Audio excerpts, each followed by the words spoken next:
Bonjour à tous, Tour d'honneur vous emmène cette semaine en Belgique. Nous sommes exactement à Lummen où il y avait ce week-end un CSI 3 étoiles, début d'une tournée belge qui se terminera ici même par le CSIO car Lummen accueillera en effet cette année la première étape du circuit Coupe des Nations, une toute nouvelle étape au calendrier. Alors on va vous faire découvrir cet endroit, mais aussi les cavaliers français qui étaient présents ce week-end et notamment notre invité Frédéric David, un cavalier qui partage son temps depuis quelques années maintenant entre les Émirats Arabes Unis mais aussi la France. Avant d'aller le retrouver, eh bien on va d'abord parler de la Coupe du Monde qui va avoir lieu le week-end prochain à Lyon. Il y avait certains cavaliers qui étaient présents ce week-end à Lummen et d'autres qui seront absents. Regardez. À Lyon, la France sera finalement représentée par 3 cavaliers. Et parmi ces 3, un seul se trouve ici en Belgique, mais Simon Delestre est venu sans Napoli Dury et Valentino Velvet sur lesquels il va compter ce week-end. J'ai rien changé par rapport à mes préparations habituelles. Napoli et Valentino sont quand même des chevaux qui ont de l'expérience du métier et qui ne vont pas être surpris. Ils vont tout de suite savoir ce qui se passe dans la piste. Voilà, Valentino avait sauté à Hong Kong la dernière fois, il était sans faute dans le Grand Prix, il sautait très bien. Et Napoli avait gagné le Grand Prix de Sertogenbosch du samedi. Donc les 2 dernières sorties étaient vraiment bien et voilà, j'ai essayé de les maintenir dans le même état de forme. En revanche, ni Patrice Delaveau ni Kevin Stott n'étaient présents à Lummen. Pourtant, le numéro 1 français devait notamment monter ici Rêveur de Hurtebise HDC avant de déclarer forfait. On a estimé que la forme de Rêveur était bonne et comme s'il allait bien à Lummen, j'avais peut-être l'intention de le mettre à la boule après. Je ne voulais pas qu'il fasse trop. Et ça donnait en plus l'occasion à Kevin de se préparer avec Patrice bien pour la finale de la Coupe du Monde de manière optimale. Parce qu'en étant ici, c'est sûr qu'il ne monte pas ces chevaux-là pendant 4 jours. Le cas de Simon, qui est aussi ici un peu différent parce qu'il est moins loin. On va aller sauter ses chevaux là-bas ce week-end pour qu'ils restent en état pour la finale de la Coupe du Monde la semaine prochaine.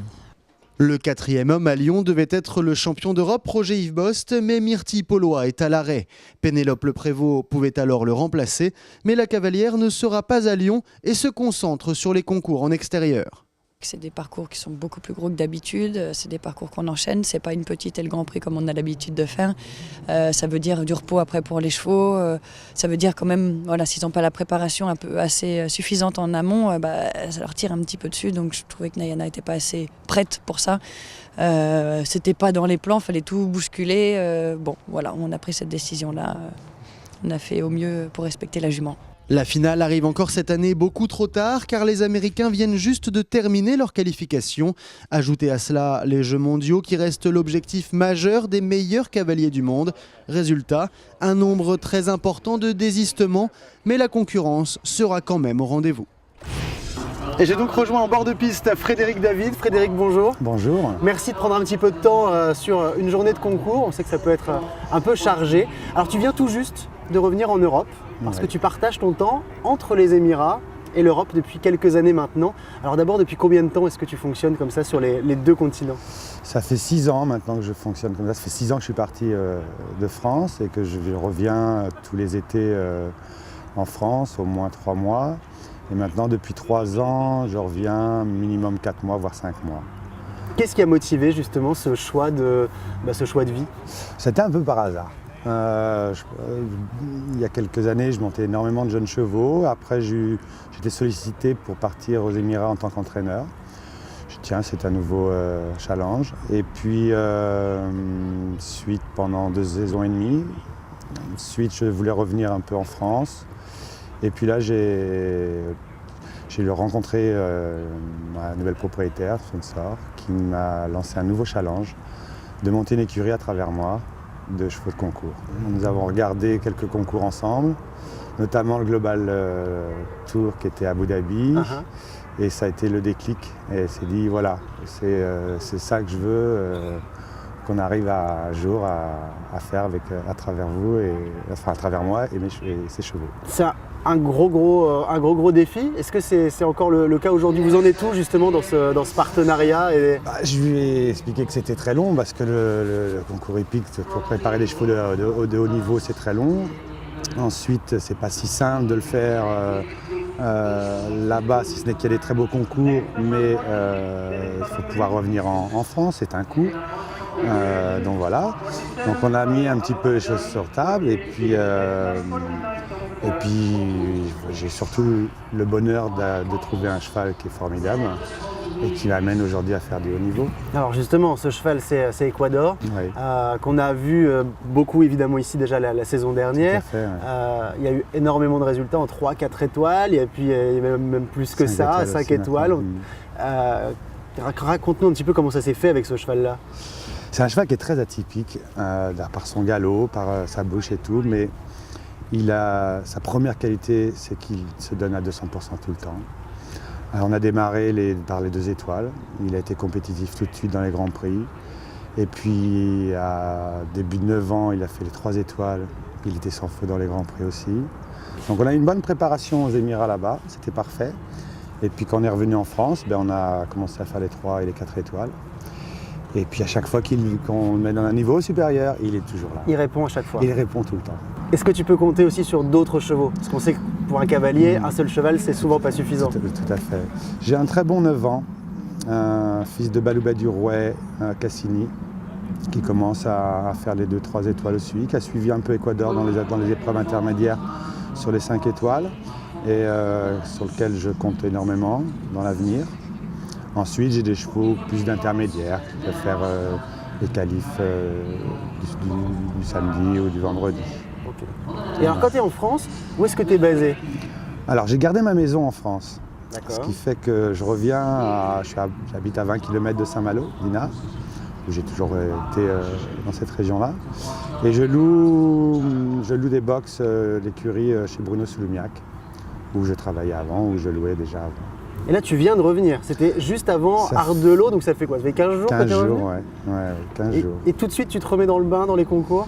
Ça a été, le programme a été obligé de le changer puisque les 3 derniers internationaux aux Émirats ont été annulés suite à une maladie et tout. Donc ils avaient fermé les internationaux.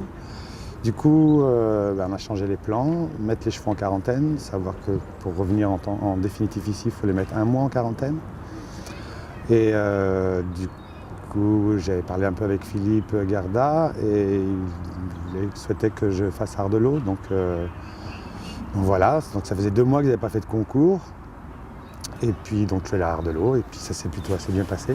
Bah oui, ça s'est bien passé, parce qu'encore une fois, encore un classement dès le retour en Europe, donc c'est plutôt pas mal. Il y a l'Humaine là cette semaine, alors on va parler maintenant de la suite de la saison, mais juste avant on va faire un petit break, parce que nous on découvre un petit peu ce concours de l'Humaine qui sera aussi le terrain de la première étape du circuit Coupe des Nations. Donc avant de retrouver Frédéric, je vous propose que l'on parle un petit peu plus en détail de cet endroit. À 1 heure au nord-est de Bruxelles, l'ambiance est plutôt champêtre. L'Humaine est loin d'être une grande ville, mais depuis longtemps, les frères Postelmans, un nom bien connu chez nos voisins belges, font grandir ce concours, choisi aujourd'hui par la FEI pour faire partie de la division 1. Nous sommes très fiers parce que c'est le résultat d'un travail de 20 ans. 20 ans que l'on organise ce concours et depuis le début j'ai ce rêve d'entrer dans la division 1. Car pour les vrais cavaliers, ce sont les meilleurs concours. L'Humaine remplace Aix-la-Chapelle qui fait partie du Rolex Grand Slam et perd ainsi la Coupe des Nations sponsorisée par Longines. Et s'il est difficile de remplacer le concours mythique, les cavaliers semblent tous apprécier le concours belge.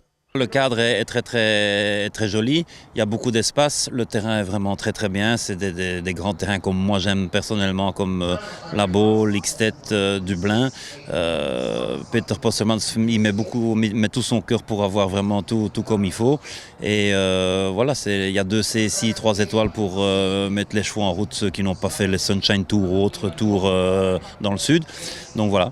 Là, on voit ici ce week-end un 3 étoiles. Alors, c'est un concours avec 2 pistes, il y a énormément de chevaux. C'est encore pas la configuration du CSIO où il me semble, pour l'avoir déjà fait, que la piste est un petit peu plus fermée avec des tentes, etc. Mais bon, même si le décor, entre guillemets, sera différent, la piste est une vraie piste de CSIO, ça c'est sûr. Elle est grande, elle est bonne, les chevaux sautent bien et c'est du vrai concours sur herbe. Ouais. Timothée Anciaume sera présent début mai avec l'équipe de France aux côtés de Kevin Stott, Jérôme Murel, Émeric Depona et Pénélope Le Prévost. Après 2 semaines de CSI 3 étoiles, il y aura un week-end off pour tout installer. Le terrain sera bordé de tentes et les sponsors pourront ainsi habiller la piste qui, d'après les organisateurs, sera toujours aussi bonne. Au printemps, l'herbe pousse toujours et on s'en occupe très bien, tous les jours. Ce soir encore, on va recouvrir toutes les traces où ont sauté les chevaux. Et cette année, le sol est vraiment très bon. Et à coup sûr, l'herbe sera aussi verte que maintenant pour le plus gros concours. Depuis plusieurs années, le CSIO est 4 étoiles et la principale différence reste finalement la dotation qui passe de 200 000 € à 500 000 € cette année. Frédéric, on vient de voir que l'Humaine était la première étape de ce circuit Coupe des Nations. Est-ce que pour toi, l'objectif va être cette année justement de faire partie de cette équipe première? On le voit ici avec bon nombre de cavaliers français qui ont déjà l'habitude de ces grands rendez-vous. Comment est-ce que tu te places toi par rapport à tout ça? Non, moi je ne me suis pas dans l'équipe première. J'ai envie bien sûr de pouvoir faire quelques Coupes des Nations si tout va bien. Maintenant, on va aller étape par étape, prendre du plaisir. Si je peux faire, c'est prévu que je puisse faire normalement Copenhague, éventuellement Lisbonne derrière. Donc ça c'est des Coupes des Nations 4 étoiles. Ouais. Qui me correspond pour l'instant très bien. Et puis voilà, mon cheval est jeune, il n'a pas toute cette expérience-là, moi non plus. Donc on va aller étape par étape, puis on verra au fur et à mesure. On n'a pas vraiment d'objectif principal cette année. C'est un cheval qui plaît en tout cas, quand on discute avec les autres cavaliers, même avec le sélectionneur national, je crois que c'est vraiment un cheval qui tape dans l'œil de beaucoup de gens. Est-ce que c'est pareil? On sait que aux Émirats, dans ces pays-là, il y a aussi beaucoup d'achats, beaucoup de ventes, beaucoup de commerce. J'imagine que c'est un cheval qui est demandé, non? Tout à fait, oui. Oui, on me le demande très souvent, mais elle ne veut pas le vendre. Tout simplement. Je lui communique à chaque fois si j'ai des offres. On a des très bonnes offres et tout, mais pour l'instant, non, c'est pas du tout pas l'idée de le vendre. Elle veut qu'on continue, qu'on avance. Et puis voilà, de préparer d'autres chevaux derrière pour l'épauler. Et les autres chevaux, éventuellement, s'ils ne sont pas du niveau, oui, ils seront sûrement à vendre. Mais pour l'instant, Ecuador, non. Ecuador et Balocini ne sont pas du tout à vendre. Ça, j'imagine que déjà, quand on est cavalier, c'est plutôt c'est un confort qui est énorme. Un soulagement. Bien sûr. On peut voir un peu plus loin. On n'a pas cette pression de... Non, bien sûr, ça change les données. Et alors pour toi, les prochaines semaines, ça va être quoi? Il y a des Coupes des Nations qui sont prévues, mais est-ce que tu arrives déjà à avoir un planning? Un planning, oui, j'ai un planning à peu près sur un mois. Là, donc, on a l'Humaine, je vais faire Chantilly avec d'autres chevaux la semaine prochaine. Ensuite, je suis en attente de voir si je peux faire Hagen, le 4 étoiles, pour préparer Copenhague, qui est sur sable aussi, et Lisbonne. Voilà, ce sont l'objectif du mois, du mois à venir. Voilà. Avant de voir encore un peu plus loin. On verra après. Merci beaucoup Frédéric. C'est avec plaisir. Et à très bientôt. Bah oui, merci. Et c'est maintenant la fin de cette émission ici à Lummen, mais bien sûr on se retrouve la semaine prochaine pour un nouveau numéro de Tour d'honneur et nous serons bien sûr à Lyon pour suivre les finales Coupe du Monde de dressage et de saut d'obstacle, des finales qui se terminent le lundi soir. Alors pour ne rien louper, eh bien nous on se retrouve non pas lundi mais mardi, on décale l'émission de 24 h. Rendez-vous donc mardi prochain, très bonne semaine à tous, ciao.